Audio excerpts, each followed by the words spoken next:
89. Prayer in the garden. Jesus prays for God's will in the garden. Judas betrays him, and Jesus is arrested. Then Jesus went out and made his way, as he customarily did, to the Mount of Olives, and the disciples followed him.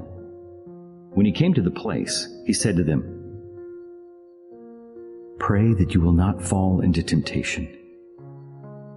He went away from them about a stone's throw, knelt down, and prayed, "Father, if you are willing, take this cup away from me.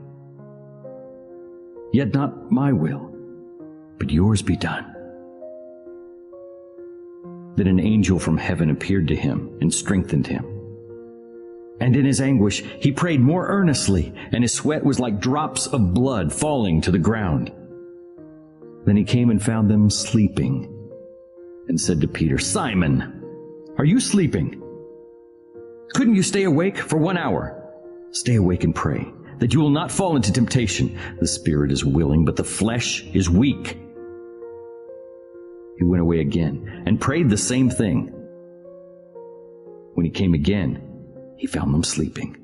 They could not keep their eyes open, and they did not know what to tell him. He came a third time and said to them, "Are you still sleeping and resting? Enough of that! The hour has come. Look, the Son of Man is betrayed into the hands of sinners. Get up, let us go. Look, my betrayer is approaching." While he was still speaking, suddenly a crowd appeared, and the man named Judas, one of the 12, was leading them. He walked up to Jesus to kiss him, but Jesus said to him, "Judas, would you betray the Son of Man with a kiss?" When those who were around him saw what was about to happen, they said, "Lord, should we use our swords?" Then one of them struck the high priest's slave, cutting off his right ear. But Jesus said, "Enough of this!" And he touched the man's ear and healed it. At that moment Jesus said to the crowd, "Have you come out with swords and clubs to arrest me, like you would an outlaw?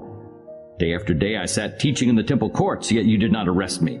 But this has happened, so that the scriptures of the prophets would be fulfilled." Then all the disciples left him and fled.